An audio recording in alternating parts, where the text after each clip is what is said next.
अज्ञानतिमिरान्धस्य ज्ञानञ्जनशलाकया चक्षुरुन्मिलितमेन तस्मै श्रीगुरुवे नमः। श्रीचैतन्यमनोभीष्टं स्थापितं येन भूतले स्वयं रूपकदा मह्यं ददाति स्वपदान्तिकं। वन्देऽहं श्रीगुरुं श्रीयुतपदकमलं श्रीगुरून् वैष्णवाचं श्रीरूपं साग्रजातं सागण रघुनाथान्वितं तं सजीवं साद्वैतं सावधूतं परिजनसहितं कृष्णचैतन्यदेवं श्रीराधाकृष्णपादान् सागण ललिता श्री विशाखान्विताश्च नित्यानंदम नमस्तुभ्यं प्रेमानंदप्रदायते कलवकल्मषस्य नाशाय जानवीपतये नमः। नारायणं नमस्कृत्यं नरं चैव नरोत्तमं देवीं सरस्वतीं व्यासं ततो जयमुदीरये। सुनोतां स्वकथा कृष्णः पुण्ये श्रवणकीर्तनं हृदयन्तस्तु भद्राणि विधुनोति स्वसतां नष्टप्रायेषु भद्रेषु नित्यं भागवत सेवया भगवती उत्तम श्लोके भक्तिर्भवति नैष्टिकी तदा रजस्तमो भावः कामलोभादय चेत एतेन निरावृतम स्थिति सत्त्वे प्रसिद्धति। एवं प्रसन्न मनसो भगवत भक्ति योगतः भगवत तत्व विज्ञान मुक्त संगस्य जायते।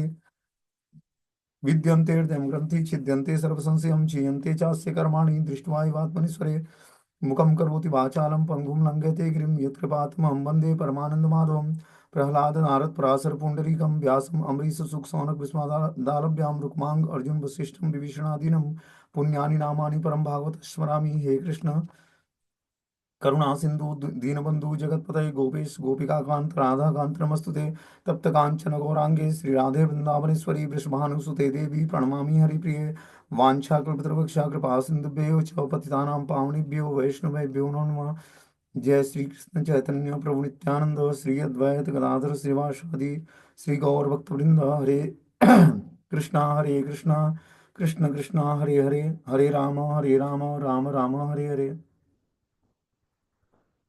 तो आज इसमें हम लोग को श्रीमद् भागवतम का स्कंद संख्या 3 अध्याय संख्या 29 और श्लोक संख्या 30 नंबर पढ़ना है। ठीक है ना। श्रीमद् भागवतम जो है भगवान की शुद्ध भक्ति का वर्णन करता है। ठीक है। अभी हम लोग मिश्रित भक्ति के लेवल पे हैं। मतलब बहुत सारी भौतिक इच्छाएं भी है और भगवान की भक्ति भी करनी है। धन भी कमाना है, परिवार का पालन पोषण भी करना है, और जो है बिजनेस व्यापार भी करना है, विवाह शादी भी करनी है, पढ़ाई लिखाई भी करनी है। तो अभी क्या है, भौतिक इच्छाएं बहुत सारी हैं, उसके बीच में भगवान की भक्ति। लेकिन श्रीमद् भागवतम क्या है, भगवान की शुद्ध भक्ति। अन्याभिलाषिता शून्यम ज्ञान कर्माद्यानावृतम अनुकूलेन कृष्णा अनुशीलनम भक्ति उत्तमा। उत्तमा भक्ति क्या है? बस अन्य अभिलाषिता शून्यम, अन्य अभिलाषाओं से शून्य हो जाना। कोई अभिलाषा, कोई इच्छा नहीं है, बस एकमात्र इच्छा है भगवान को प्रसन्न करना। ये स्थिति धीरे धीरे ग्रेजुअली प्राप्त होती है, अचानक नहीं प्राप्त होगी। अचानक आपको देखो, भगवत गीता का चाहे कितना हो बड़ा महात्मा कोई हो, जब तक वो भगवत गीता के ज्ञान को नहीं बताएगा, वो वे उसको नहीं मिलेगा जो वे चाहिए भगवान की भक्ति करने के लिए, वो रास्ता प्राप्त नहीं होगा। तो भक्ति कोई इंटरटेनिंग सब्जेक्ट नहीं है, क्या है, ये बहुत ही सीरियस बात है। इसको समझने के लिए हमें पहले भगवत गीता के ज्ञान को अपने जीवन में धारण करना पड़ेगा। तब जाकर हम ग्रेजुअली धीरे धीरे भगवान की शुद्ध भक्ति की तरफ प्रोग्रेस करेंगे। भगवान ने बोला वर्ण आश्रम धर्म को पालन करो अर्जुन, पहले तुम जिस वर्ण और आश्रम में हो उस वर्ण और आश्रम के नियमों का दृढ़ता से पालन करो। ब्रह्मचारी, गृहस्थ, वानप्रस्थ और सन्यासी, ब्राह्मण, क्षत्रिय, वैश्य और शूद्र, 4 वर्ण और 4 आश्रम बताया है। ये व्यक्ति को एक रेगुलेटेड वे में लाइफ स्टाइल जीने को बताता है। जब वर्ण और आश्रम के नियमों का हम पालन करते हैं, तब हम जान पाते हैं कि अपने जीवन को हमें कैसे ऑपरेट करना है। ये चीजें हमें भक्ति के लिए फेवरेबल कंडीशन क्रिएट करती है हमारे जीवन में, कि हम भक्ति अच्छे तरीके से कर पाएंगे। भक्ति कोई सेंटिमेंटल प्लेटफॉर्म पर कोई कार्य नहीं है। भक्ति क्या है, एक बहुत ही साइंस की तरह है। इस साइंस को समझ कर एक विज्ञान है, स्पिरिचुअल साइंस, आध्यात्मिक विज्ञान। आज तक हम लोग भौतिक विज्ञान पढ़े हैं, फिजिक्स, केमिस्ट्री, मैथ, बायोलॉजी, जो भी है। अब ये स्पिरिचुअल साइंस है, आध्यात्मिक विज्ञान है। इसको समझने के लिए हमें पहले भगवत गीता के ज्ञान को अपने जीवन में धारण करना पड़ेगा। भगवान ने बहुत सारी योग पद्धतियों का वर्णन किया, उसमें से भक्ति योग को सुपीरियर बताया। अब भक्ति योग है क्या? श्रवणम कीर्तनम विष्णु स्मरणम पाद सेवनम अर्चनम वंदनम दास्यम साख्यम आत्मनिवेदनम। ये 9 मेथड से भगवान की भक्ति होती है। श्रवणम कीर्तनम विष्णु स्मरणम, जब हम श्रवण और कीर्तन, भगवान के नाम का जप और कीर्तन करेंगे और उसका श्रवण करेंगे, भगवान की कथाओं का और भगवान के नाम का, तब क्या होगा, विष्णु स्मरणम की सिद्धि प्राप्त होगी हमें। यूं ही विष्णु स्मरण की निरंतर, always remember Krishna, never forget Krishna. मैं हमेशा कृष्ण को याद रखूं और कृष्ण को कभी ना भूलूं। ये स्थिति प्राप्त होगी विष्णु स्मरण की। पाद सेवनम, पाद सेवन में बहुत सारी सेवाएं करनी होती हैं।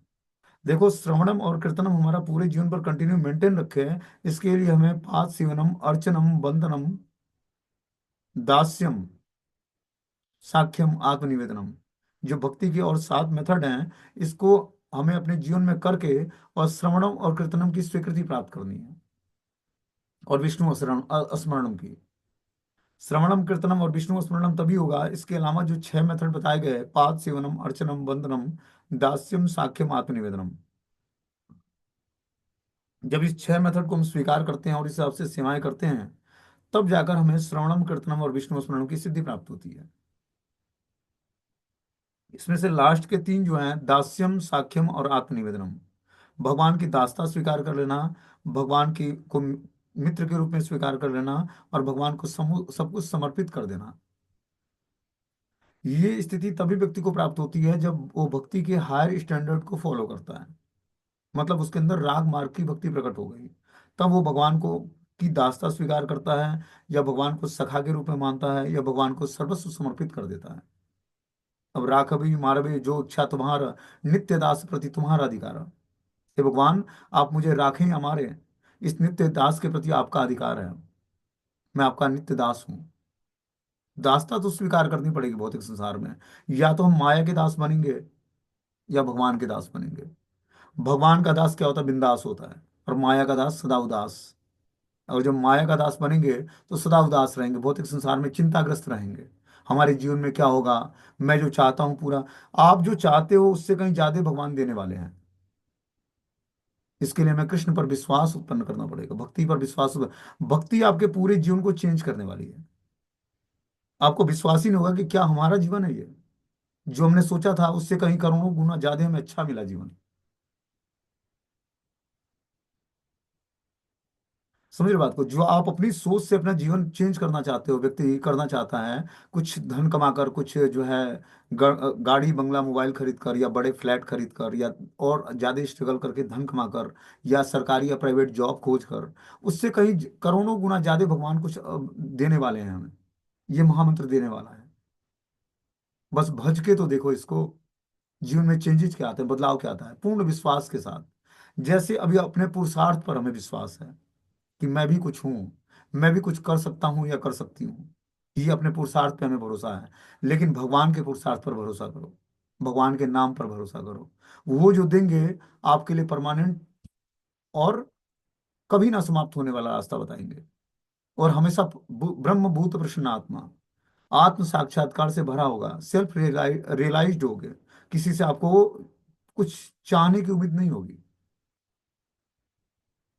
ये सब प्रैक्टिकली आदमी जब भगवत गीता के ज्ञान को अपनाएगा, सुनने में अच्छा लगता होगा कि व्यक्ति जो किसी पर आश्रित न रहे, वो भगवान का आश्रय स्वीकार करे। लेकिन कैसे स्वीकार करे, उसका रास्ता क्या है?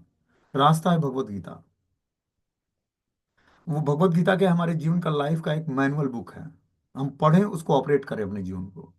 जब हम भगवत गीता के ज्ञान को अपने जीवन में धारण करते हैं, तब हमारा जीवन धीरे धीरे भागवतम के करेक्टर के हिसाब से जीवन चलना शुरू होता है। जो हम भागवतम का करेक्टर पढ़ रहे हैं, देवहूति माता और कपिल देव भगवान, तो देवहूति माता कोई साधारण स्त्री नहीं है, राजकन्या थी।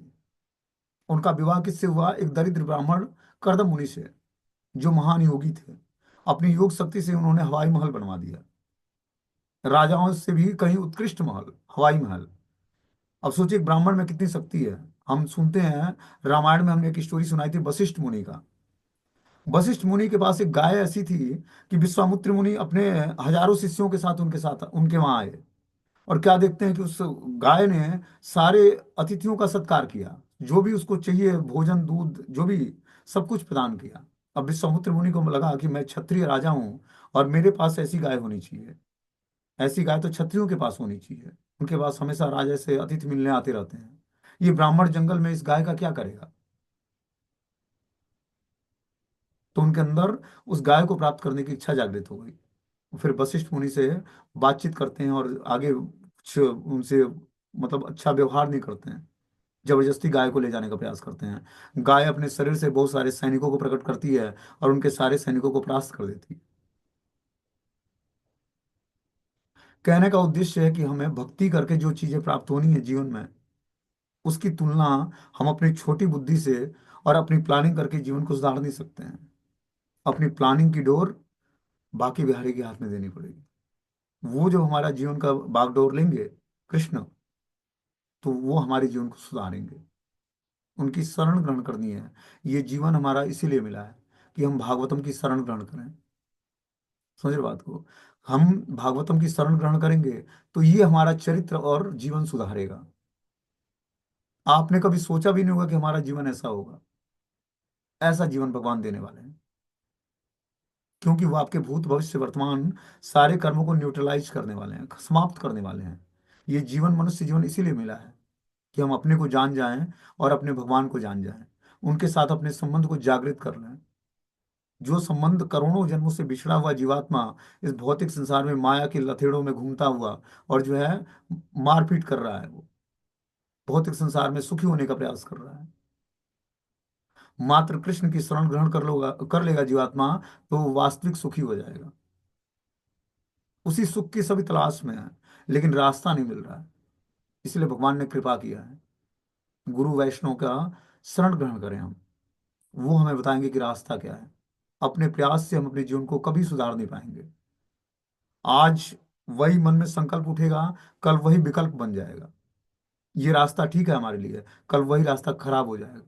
इसीलिए पूर्ण विश्वास के साथ एक ऐसा गुरु बनाएं जो हमारे जीवन को दिशा निर्देश दे सके। जिस पर भी हमें पूर्ण विश्वास हो, उसी के साथ जुड़ जाएं। कि ये हमारे जीवन को एक दिशा निर्देश देने वाला है। भटकना नहीं है, टाइम वेस्ट नहीं करना हमारे साथ।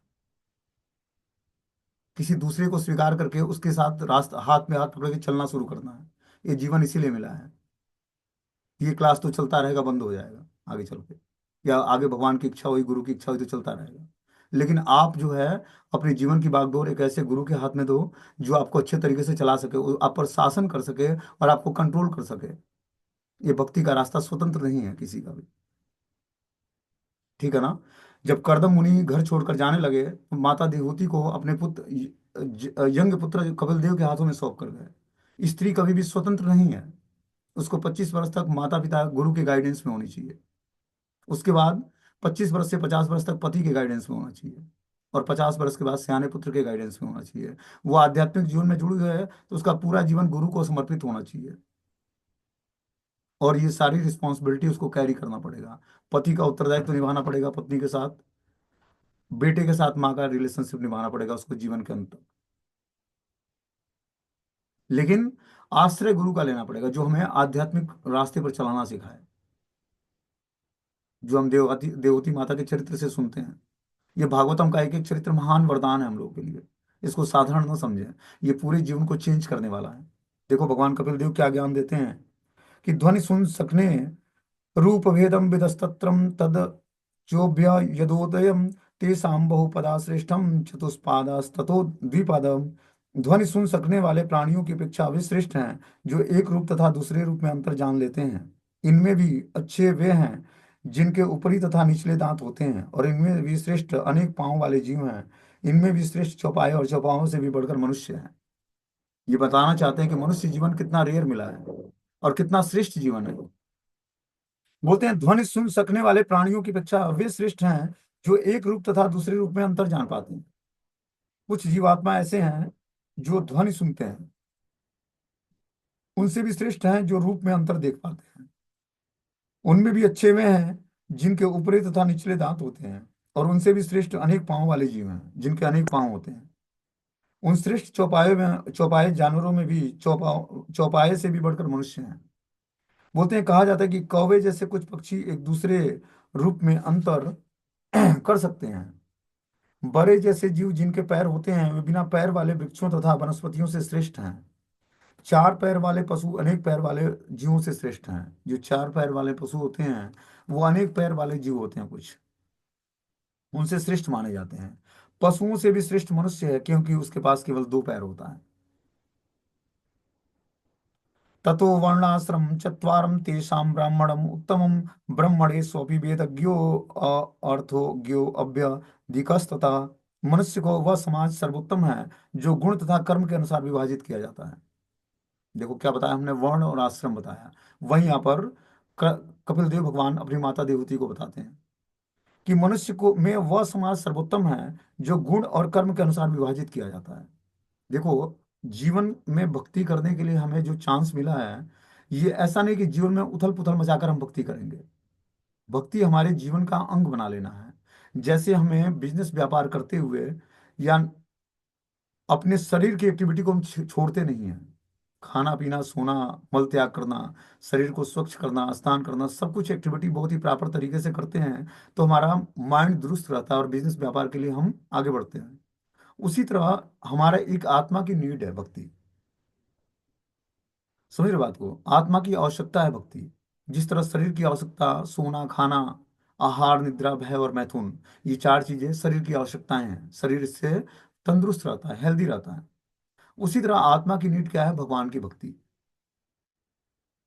तो किसी भी सिस्टम को हमें छोड़ना नहीं है। जिस तरह हम बिना नहाए खाए या भोजन किए या फिर बातचीत किए नहीं रह सकते हैं, उसी तरह भगवान की भक्ति को अपने जीवन का पार्ट बना लेना है। कि बिना नाम जप किए, बिना शास्त्रों को पढ़े और सुने हमारा जीवन अधूरा लगने लगे। भक्ति मतलब हमारे जीवन का पार्ट हो जाना चाहिए। ऐसा नहीं कि आज जो है मूड ठीक नहीं है, तबीयत ठीक नहीं है तो आज भक्ति नहीं करेंगे। उस दिन आप भोजन मत करो, और जो भक्ति नहीं करनी है तो उस दिन भोजन मत करो, स्नान मत करो। भक्ति हमारे रोजमर्रा का एक दिनचर्या हो जाना चाहिए। हमारे दिनचर्या में शामिल हो जाना चाहिए कि भाई अब सिचुएशंस कोई भी हो, हमारा तबीयत ठीक है नहीं है, उसके बाद भी हम भक्ति करेंगे। माला जपने में कोई बाउंडेशन नहीं है। शरीर में अशुद्धि अवस्था, शुद्धि अवस्था, बीमारियां, रोग, बुढ़ापा, जरा, सब कुछ आएगा, लेकिन भगवत नाम का जप बंद नहीं करना है। कब मृत्यु आ जाए इस कोई नहीं जानता है। शरीर जैसा भी हो, शुद्ध हो या अशुद्ध हो, हर परिस्थिति में भगवान के नाम की शरण ग्रहण करनी है। भगवान का पवित्र नाम, या आप शुद्ध हो या अशुद्ध अवस्था में हो, नहाए हो या अशुद्ध अवस्था जो भी है, ठीक है ना, किसी भी परिस्थिति में नाम जप बंद नहीं करना है हमें। नाम जप हमें नहाने से ज्यादा शुद्ध करेगा।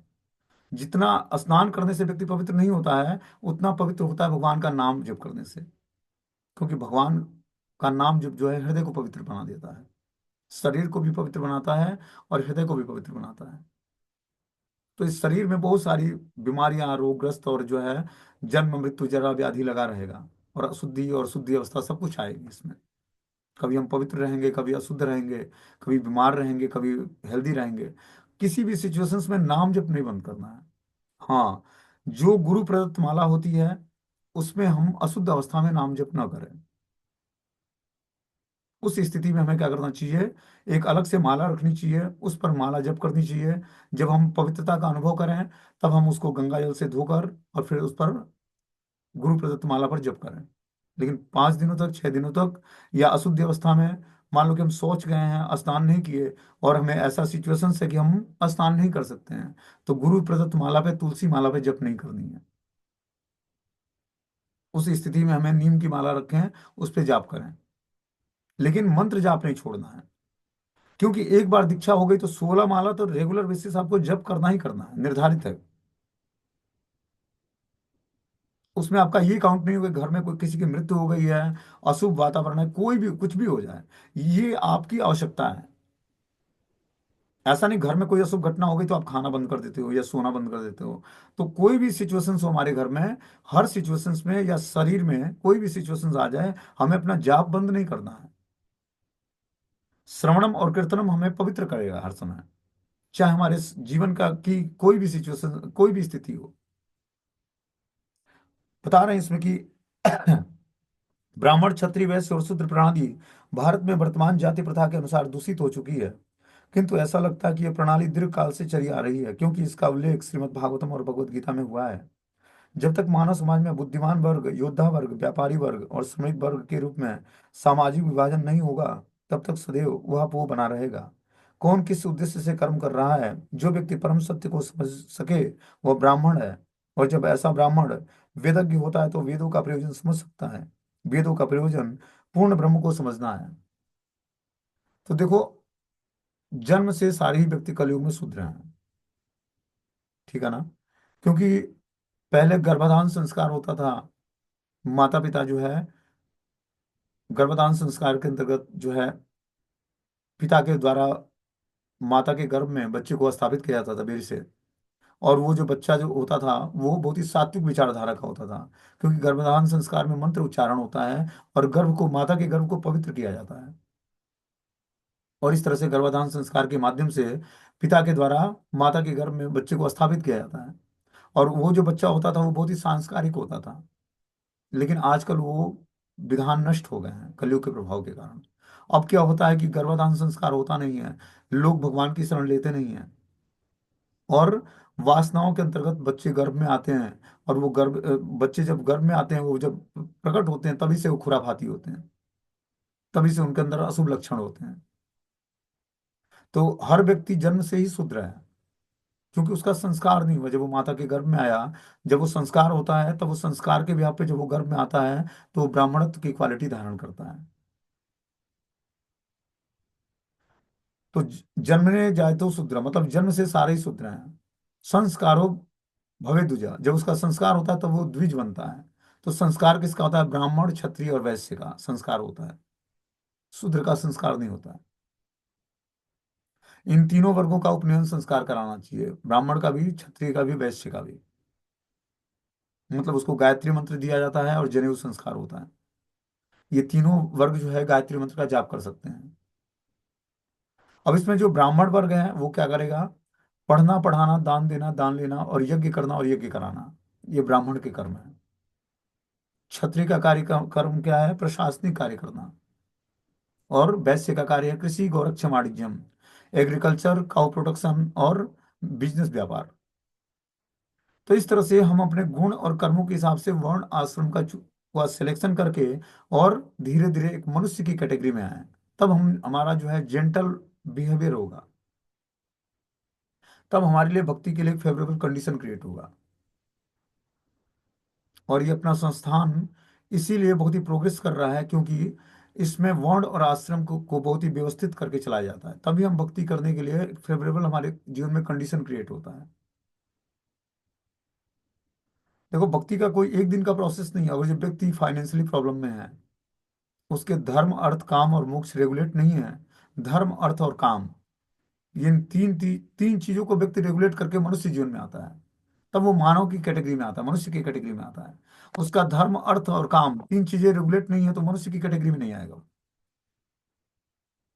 तो वर्ण आश्रम धर्म का पालन करने से व्यक्ति धर्म, अर्थ, काम, तीन चीजों को रेगुलेट कर लेता है। धर्म क्या है? गृहस्थ धर्म या ब्रह्मचारी धर्म या वानप्रस्थी या सन्यासी धर्म। ब्राह्मण के धर्म, क्षत्रिय के धर्म, वैश्य के धर्म और शूद्र के धर्म। वर्ण और आश्रम के नियमों का पालन करके व्यक्ति अपने धर्म को रेगुलेट करता है। धर्म क्या करता है? व्यक्ति की रक्षा करता है, उसको प्रोटेक्शन प्रदान करता है। धर्म क्या करता है? हमारे अर्थ को पवित्र करता है। अर्थ मतलब इनकम का स्रोत पवित्र हो जाता है हमारा। जब तक हमारा इनकम का स्रोत पवित्र नहीं होगा, तब तक हमारी भक्ति रंग नहीं जाएगी। समझ बात को? क्योंकि पवित्र इनकम करके जब हम उससे भगवान का की सेवा करेंगे, वैष्णव की सेवा करेंगे, भक्तों की सेवा करेंगे, तब वो पवित्र फल देगा हमें। मान लो कोई काला धन कमा कर लाता है कहीं से, चोरी करके लाया या फिर लूट के लाया और ले आकर भगवान की सेवा में लगा दिया, तो जो जो धन को यूज करेगा वो करप्ट हो जाएगा। इसीलिए पवित्र इनकम से जो धन मिले, कम ही धन मिले हमें, लेकिन बहुत ही पवित्र कर्म से हमें मिलना चाहिए वो।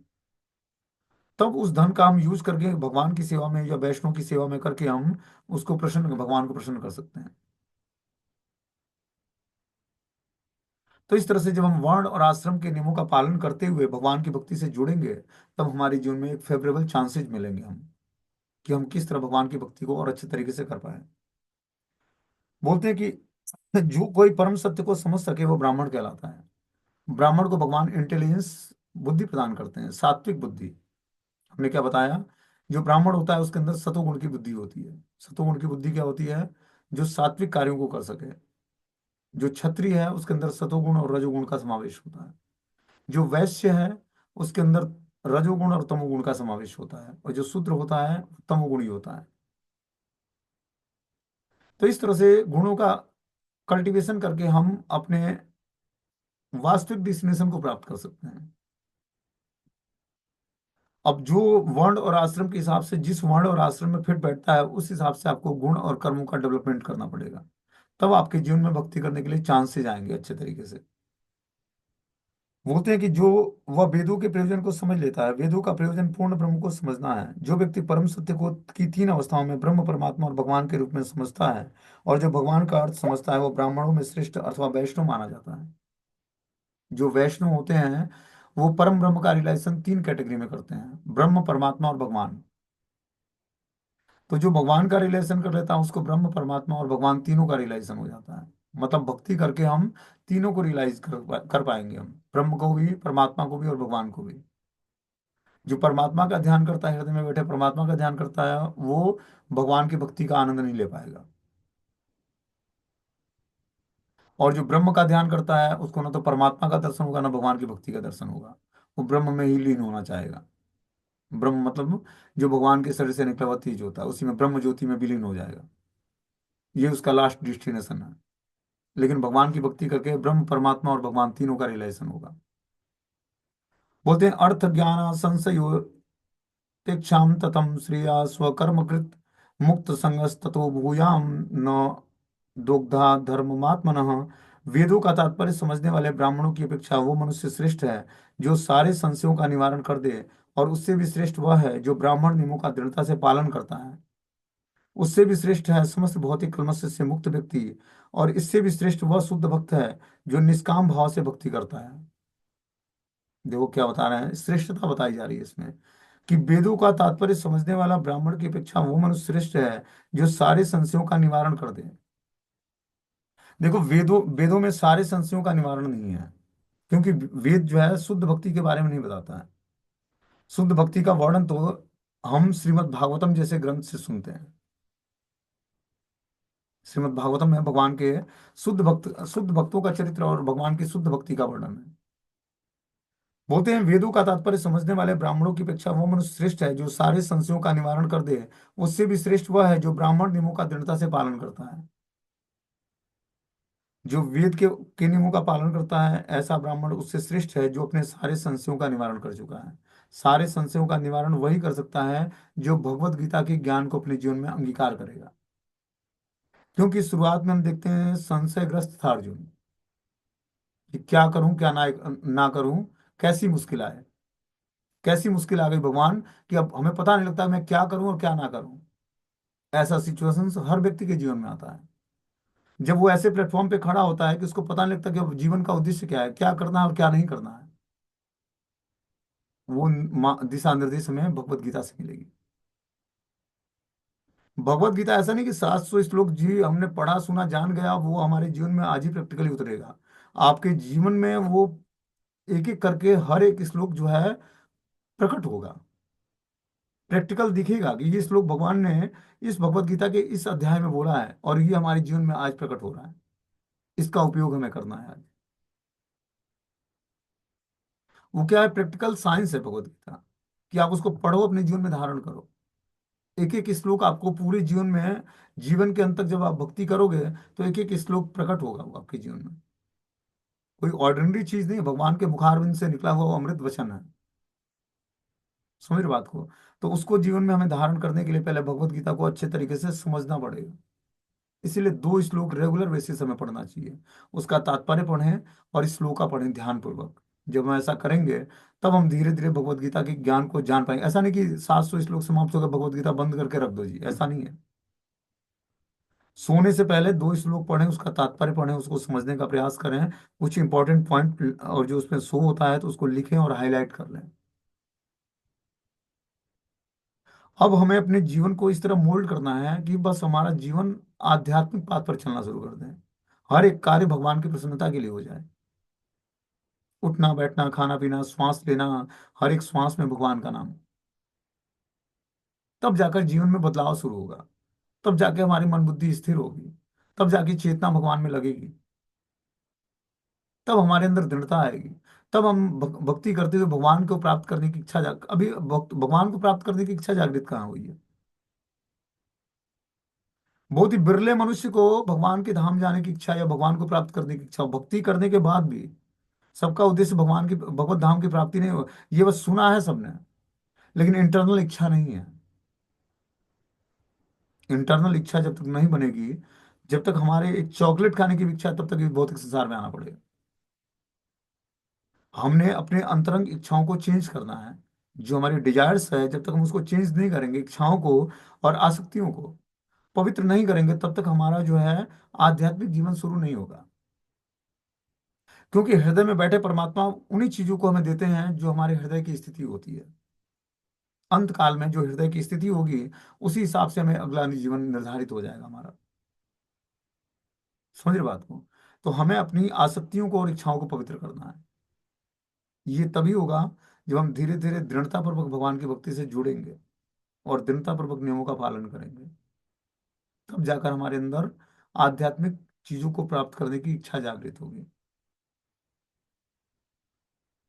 ये बात जो है प्रेयर्स पर है। आपके जीवन में संघर्ष आएगा। कभी आपको फेवरेबल चांसेस मिलेंगे, कभी अनफेवरेबल होगा। कभी फेवरेबल लोग मिलेंगे, कभी भक्तों का संग मिलेगा, कभी भक्तों के संग से हम दूर चले जाएंगे। हर सिचुएशंस में भगवान से प्रेयर करनी है, भगवान की शरण ग्रहण करनी है, गुरुजनों की शरण ग्रहण करनी है। वो कैसे करनी है? भगवान को प्रणाम करके, भगवान से प्रेयर्स करके। हमें लगता ही नहीं कि हमारे जीवन में इमरजेंसी पीरियड आ रहा है। हर सिचुएशंस में अपने को एडजस्ट कर लेते हैं, भक्ति से समझौता कर लेते हैं। ऐसा नहीं करना है। भक्ति हमारे जीवन का पार्ट है। श्वास लेना नहीं छोड़ सकते हो, तो भक्ति नहीं छोड़ सकते हो आप। नाम जप नहीं छोड़ना है। जिस दिन श्वास लेना छोड़ दिया, उस दिन भक्ति छूटनी चाहिए। श्वास चल रहा है तो माला जपना है। हर एक श्वास में एक नाम होना चाहिए भगवान का। ये जीवन का कंठहार बना लेना है कि श्वास चल रहा है तो नाम जप नहीं छूटना है। चाहे सिचुएशंस कोई भी हो, परिस्थिति कोई भी हो, नाम जप नहीं छोड़ना है जीवन में। तब जाकर हम धीरे धीरे दृढ़ बनेंगे भक्ति में। इस शरीर में परिवर्तन होगा, रिलेटिव बदलते जाएंगे, जीवन बदलता जाएगा, जन्म मृत्यु जरा व्याधि आती जाएगी, अनेक अनेक अनेक जोनियां बदलती जाएंगी। शरीर जो है, ये तो एक वस्त्र बदलने की तरह है। आत्मा एक दूसरे शरीर में प्रवेश कर जाती है।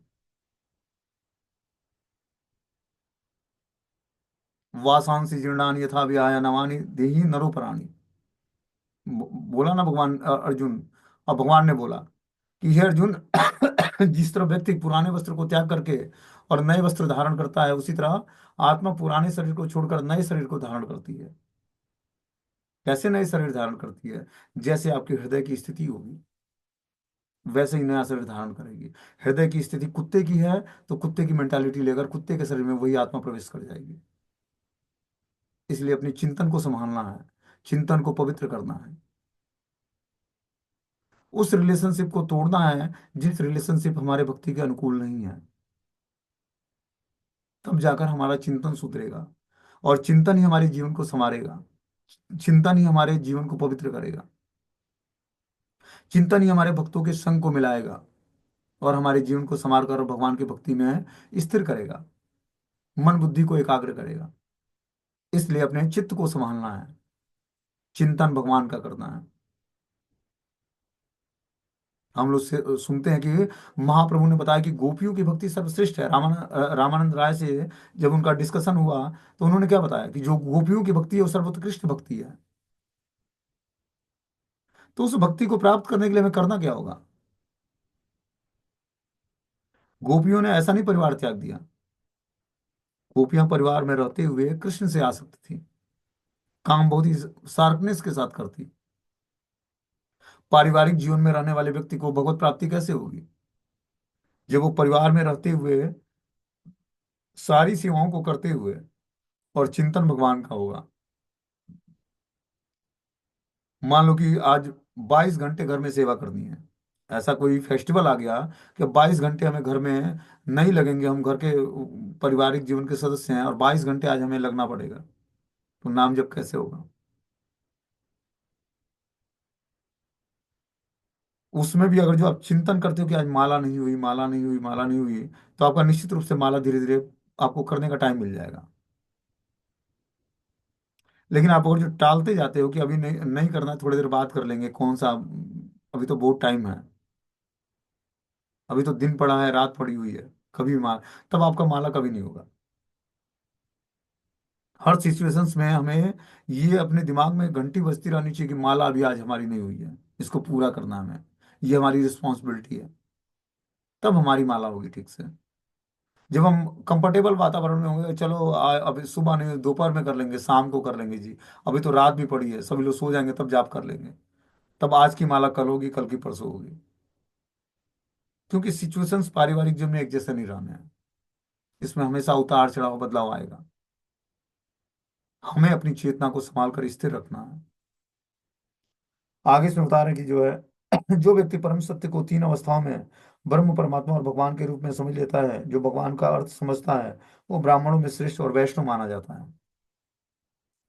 अथज्ञ ब्राह्मण उस व्यक्ति का सूचक है जिसने परम सत्य का सम्यक विश्लेषण अध्ययन किया हो, और जो यह जानता है कि परम सत्य का अनुभव तीन भिन्न अवस्थाओं में ब्रह्म, परमात्मा और भगवान के रूप में किया जाए। यदि किसी के पास इस ज्ञान के अतिरिक्त परम सत्य के विषय में उठाए जाने वाले संशयों को दूर करने की क्षमता हो, तो वह श्रेष्ठ माना जाता है। ऐसा भी हो सकता है कि विद्वान ब्राह्मण वैष्णव समस्त संशयों को दूर कर सके, किंतु यदि वह वैष्णव नियमों को नहीं मानता और वह उच्च पद पर आसीन नहीं रहता है, तो उसमें समस्त संशयों को दूर करने का और साथ ही समस्त ब्राह्मण लक्षणों से युक्त होना चाहिए। ऐसा व्यक्ति जो वैदिक आदेशों के प्रयोजन को जानता है, जो वेदों द्वारा अनुमोदित नियमों को व्यवहार में लाता है और अपने शिष्यों को इसी विधि से शिक्षा देता है, वह आचार्य कहलाता है। आचार्य का पद ऐसा होता है कि वह भक्ति करता है, किंतु जीवन में उच्च पद प्राप्त करने की अभिलाषा नहीं करता है। आचार्य का मतलब ये हुआ कि जो भक्ति करता है और अपने आश्रित जनों को भी भगवान की भक्ति से जोड़ता है, लेकिन उस जीवन में उच्च पद प्राप्त करने की अभिलाषा नहीं है उसको। वैष्णव सर्वोच्च सिद्धि प्राप्त ब्राह्मण होता है। जो वैष्णव ब्रह्म विज्ञान को जानता है किंतु अन्य को इस ज्ञान का उपदेश नहीं कर पाता, वह निम्न अवस्था में माना जाता है। जो न केवल ब्रह्म विद्या विज्ञान को जानता है अपितु अन्यों को उपदेश देता है, वह द्वितीय द्वितीय अवस्था में रहता है। और जो न केवल उपदेश देता है वरना हर वस्तु को परम सत्य में और परम सत्य को हर वस्तु में देखता है, वो सर्वोच्च श्रेणी का वैष्णव कहलाता है। तो यहाँ पर वैष्णव की तीन कैटेगरी बता रहे हैं। एक तो है कि जो ब्रह्म विज्ञान को जानता है अभी तो अन्यों को उपदेश नहीं दे पाता, वो कनिष्ठ मानसिकता वाला व्यक्ति है, भक्त है। जो ब्रह्म विज्ञान को जानता है और अन्यों को उपदेश देकर उनको भक्ति से जोड़ता है, वो द्वितीय अवस्था का कहलाता है। और जो न केवल उपदेश देता है वरना हर वस्तु को परम सत्य और परम सत्य को हर वस्तु में देखता है, वह सर्वोच्च श्रेणी का वैष्णव कहलाता है। यहाँ उल्लेख हुआ है कि वैष्णव पहले से ब्राह्मण रहता है, निसंदेह वैष्णव होने पर भी ब्राह्मण की पूर्ण अवस्था प्राप्त होती है। कि जब व्यक्ति वैष्णव बन जाता है तो उसमें ब्राह्मण क्वालिटी तो पहले आ जाती है। ब्राह्मण में 12 गुण होते हैं और वैष्णव में 26 गुण होते हैं। तो वैष्णव बनना मतलब ब्राह्मणों से भी सर्वोत्कृष्ट भक्त। जब हम ब्राह्मण जब भक्ति करता है तब जाकर वो वैष्णव की कैटेगरी में आता है। तो पहले हमें ब्राह्मण के पद को प्राप्त करना है, फिर धीरे धीरे वैष्णव की क्वालिटी अडॉप्ट करनी है, तब जाकर हम धीरे धीरे वैष्णव गुणों को धारण करके ही भगवान के धाम जाने के योग्य हो पाएंगे। ठीक है, हरे कृष्णा। अब आगे 33वां श्लोक उसमें कल पढ़ाया जाएगा।